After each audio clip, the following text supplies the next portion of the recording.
शशि थरूर की कांग्रेस से ही नहीं बल्कि राहुल गांधी से भी ठन गई। वजह न तो कांग्रेस को शशि थरूर पर भरोसा है और न ही शशि थरूर को कांग्रेस पर। कभी पीएम मोदी की तारीफ करते हैं वो तो कभी आलोचना, कभी कांग्रेस के लिए प्यार बरसाते हैं तो कभी नाराजगी। ऐसा लग रहा है कि शशि थरूर अब कोई बड़ा धमाका करने के मूड में है, इसलिए पीएम मोदी की तारीफ करने के बाद अब थरूर ने सीधा राहुल गांधी को निशाने पर लिया। ऐसा लग रहा है कि कांग्रेस और शशि थरूर का तालमेल नहीं बैठ पा रहा। कांग्रेस सांसद शशि थरूर के साथ कांग्रेस हाईकमान भी नर्म रुख अपनाने को तैयार नहीं है। थरूर के तेवर से लग रहा है कि क्या वह कुछ बड़ा करने वाले हैं। ये बात तो तय है कि शशि थरूर कांग्रेस से और कांग्रेस शशि थरूर से नाराज है।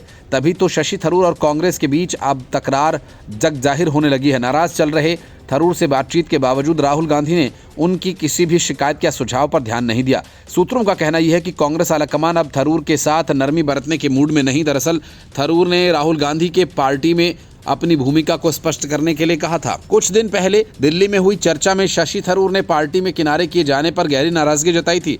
बताया जा रहा है कि राहुल गांधी से हुई बातचीत से वो खुश नहीं, क्योंकि राहुल ने कोई वादा नहीं किया। अब सवाल यह है कि आखिर कांग्रेस उनसे नाराज क्यों है। उसकी वजह है शशि थरूर का पीएम मोदी की तारीफ करना।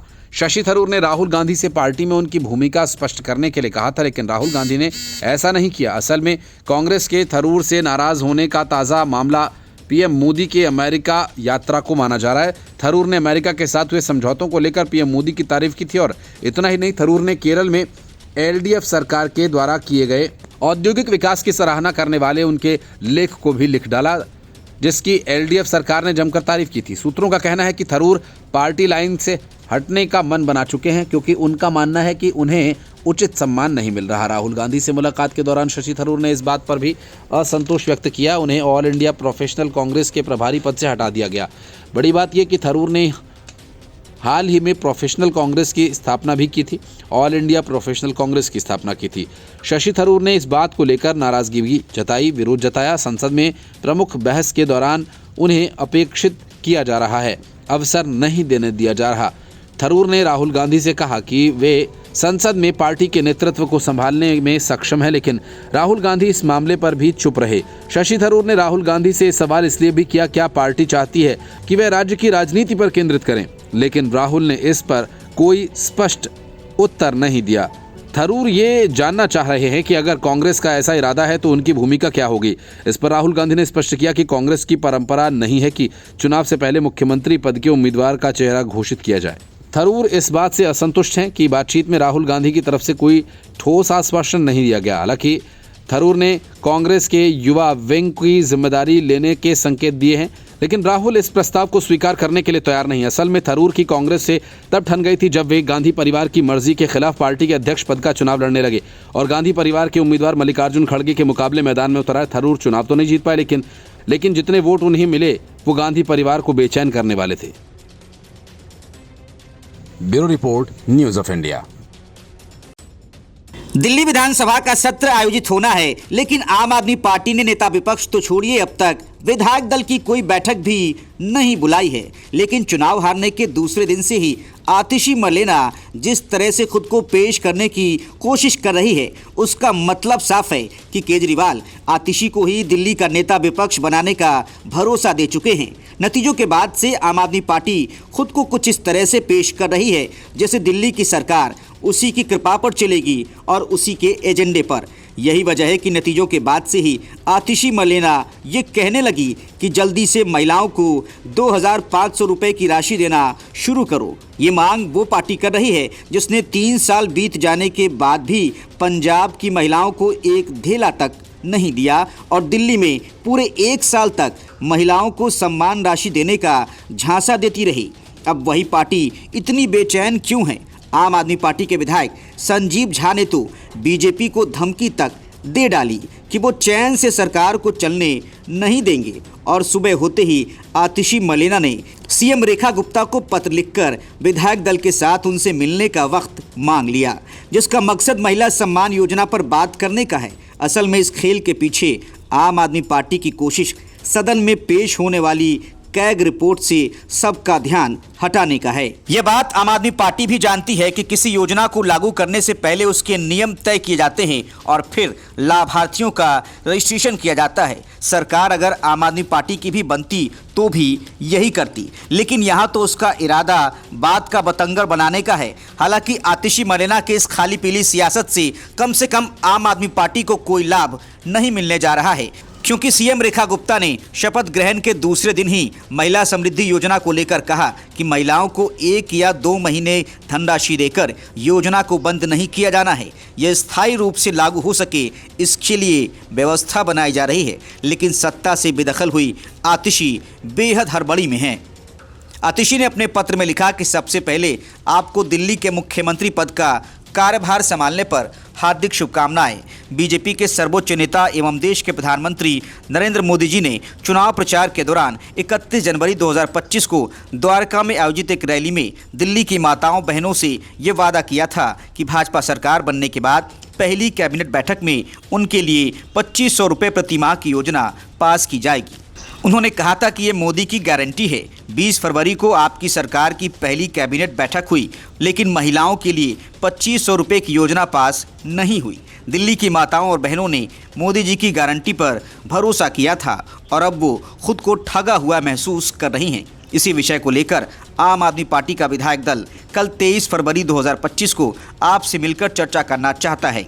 मैं आपसे दिल्ली की लाखों महिलाओं की ओर से विनम्र निवेदन करती हूं, आप अपने व्यस्त समय में से कुछ समय निकालकर हमें मिलने का अवसर दें, ताकि हम इस योजना पर ठोस कार्रवाई के लिए अपनी बात आपके समक्ष रख सकें। हालांकि मुख्यमंत्री रेखा गुप्ता ने महिला सम्मान योजना के तहत पंजीकरण समेत दूसरी औपचारिकताओं को पूरा करने की कार्ययोजना पर चर्चा के लिए बैठक बुलाई है। संभव है इस बैठक में सहमति बनने के बाद सरकार इसको लागू करने के बारे में ऐलान करे। कहावत है, गरीब की जोरू सबकी भौजाई बन जाती है, जिसे हर आने जाने वाला छेड़ता है। दिल्ली में शर्मनाक हार के बाद केजरीवाल की हालत भी गरीब की बीवी जैसी हो गई है, जिन्हें क्या अपने क्या पराए सब के सब छेड़ रहे हैं। पुराने साथी से लेकर नए दुश्मन तक और पुराने गुरु से लेकर नए चेले तक सबके लिए केजरीवाल बस मज़े लेने की चीज़ बन गए हैं। हद तो तब हो गई जब IIT खड़गपुर ने भी केजरीवाल के मज़े ले लिए।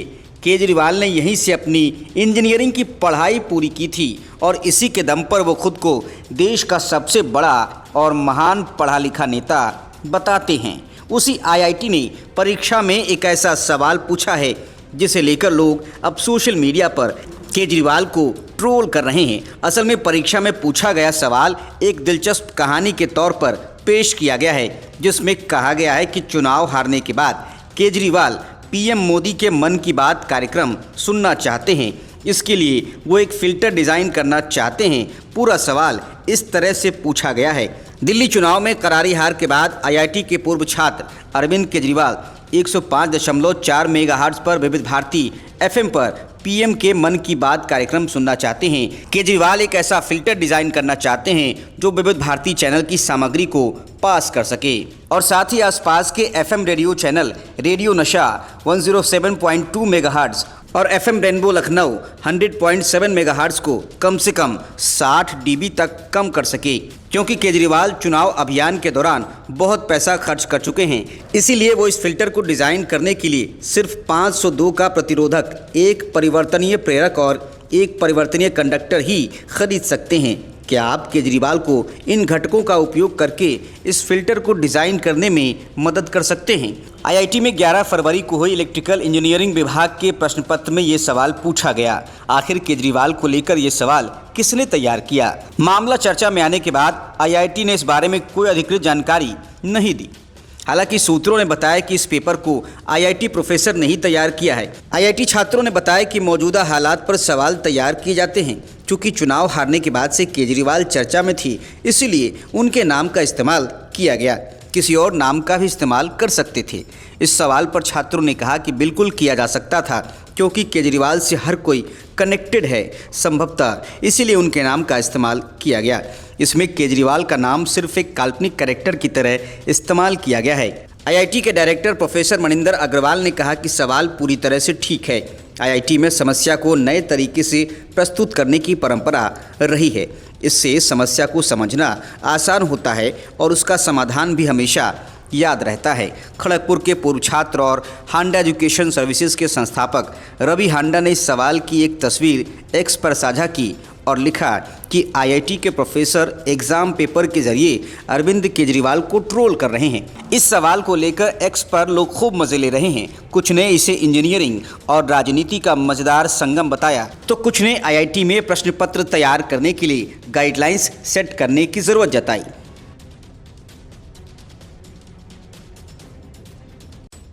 रेखा गुप्ता ने सीएम बनते ही केजरीवाल को ताबड़तोड़ जख्म देने शुरू कर दिए।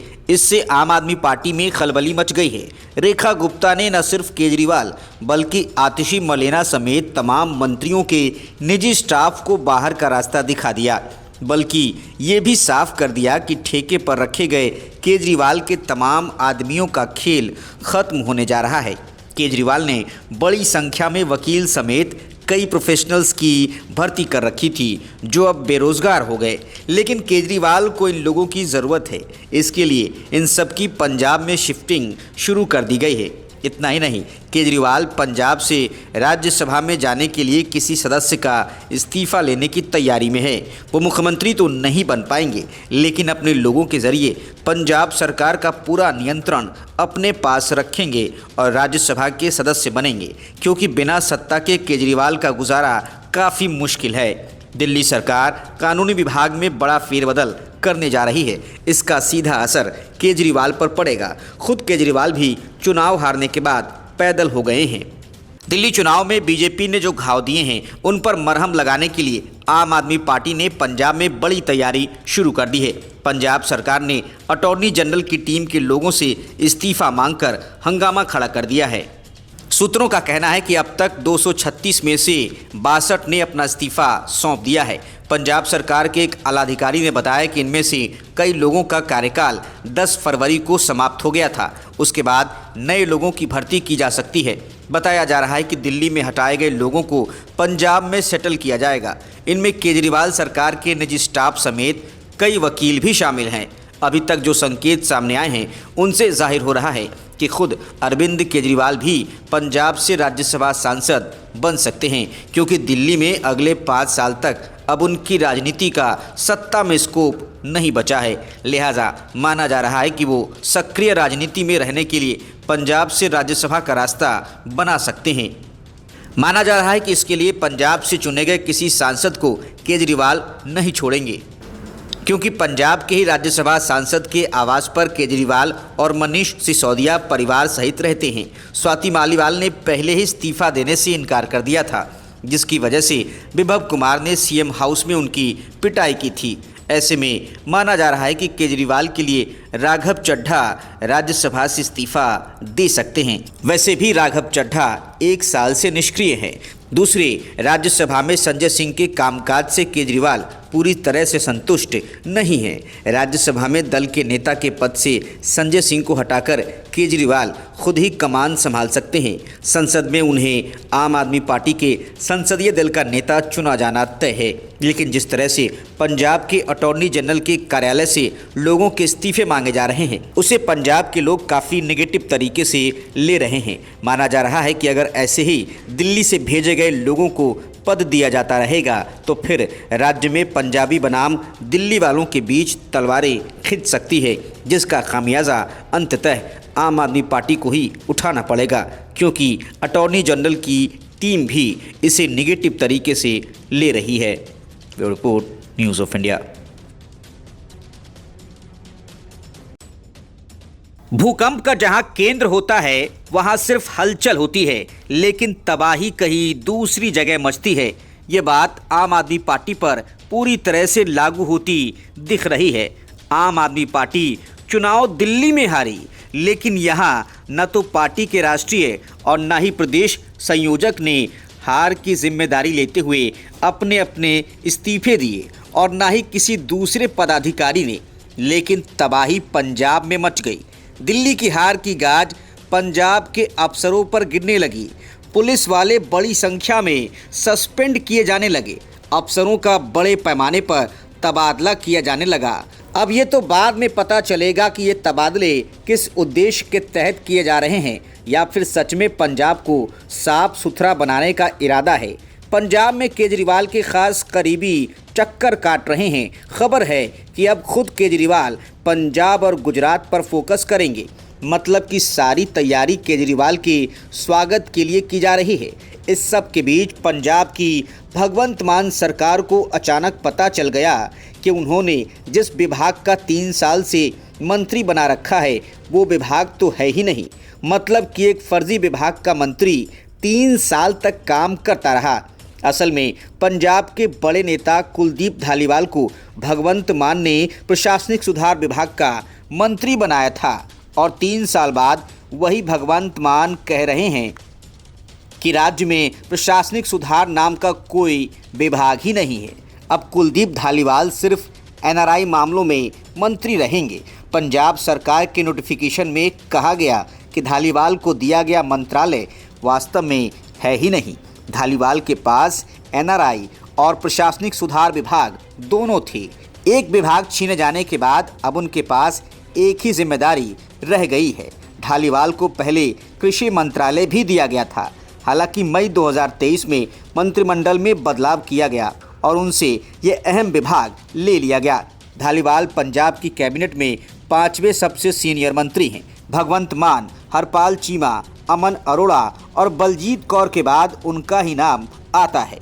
पंजाब के गृह विभाग ने आईपीएस अधिकारियों का तबादला कर दिया था। इसमें कई एसएसपी, सीपी और डीआईजी रैंक के अधिकारी शामिल हैं। फिरोजपुर और लुधियाना रेंज के DIG, AIG intelligence, AIG crime, governor के एडीसी समेत कई अधिकारियों का ट्रांसफर किया गया है। वहीं एजी ऑफिस के वकीलों का सामूहिक इस्तीफा मांगा जा रहा है। ऐसे में पंजाब में सियासी स्थिति तनावपूर्ण हो रही है। दिल्ली में हार के बाद आम आदमी पार्टी के सामने पंजाब में भी चुनौतियां खड़ी हो गई हैं। चुनाव के दौरान ही खबरें आई थी कि पंजाब में कई विधायक दूसरी पार्टी के साथ संपर्क में हैं। चुनाव में हार के बाद अरविंद केजरीवाल ने तत्काल पंजाब सरकार के मंत्रियों और विधायकों की दिल्ली में बैठक बुलाई थी। बताया गया कि इसमें पंजाब में होने वाले 2027 के विधानसभा चुनाव को लेकर रणनीति तैयार की गई है। वहीं हाल ही में आम आदमी पार्टी नेता और पंजाब सरकार में मंत्री अमन अरोड़ा के हिंदू मुख्यमंत्री वाले बयान पर सियासत गर्म हो गई है। भगवंत मान ने यहाँ तक कह दिया था कि कोई भी मुख्यमंत्री बन सकता है और वो पद छोड़ने को तैयार हैं।